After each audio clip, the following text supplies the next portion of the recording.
विनिद्रजीवोऽहं गहन्त्रासं संसार अनले विधुरवासम् अनन्तपुरश जगन्निवास अत्रागच्छ स्वामी अत्रागच्छत्।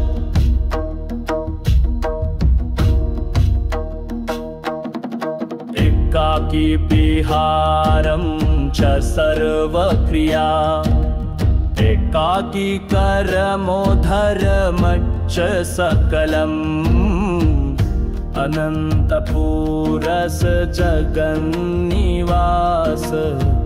अत्रागच्छ स्वामी अत्रागच्छ।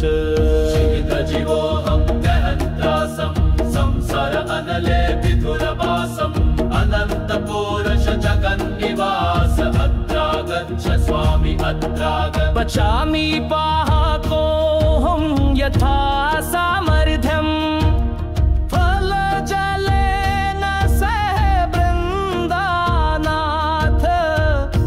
अनन्तपुरश जगन्निवास अत्रागच्छ स्वामी अत्रागच्छ।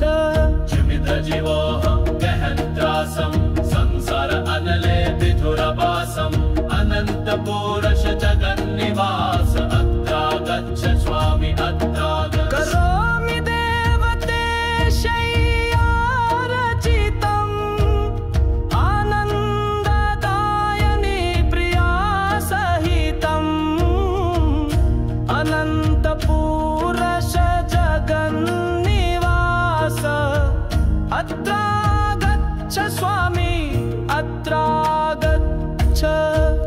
जीवोऽहं गहन्त्रासं संसार अनले विधुरवासम् अनन्तपुरश जगन्निवास अत्रागच्छ स्वामी अत्रागच्छ। नन्दनस्त्वं गोपिकाकान् भक्तानां प्राणस्त्वं च जगन्नाथ अनन्तपुरश जगन्निवास अत्रागच्छ स्वामी अत्रागच्छ।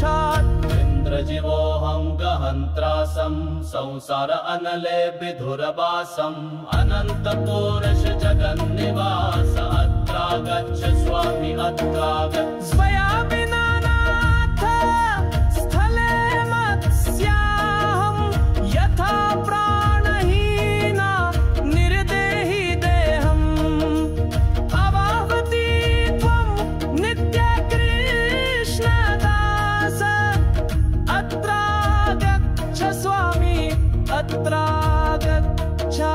चन्द्रजीवोऽहं गहन्त्रासं संसार अनले विधुरवासम् अनन्तपुरश जगन्निवास अत्रागच्छ स्वामी अत्रागच्छ। इति श्रीकृष्णदास विरचित कृष्ण क्रिया शतकं सम्पूर्णम्।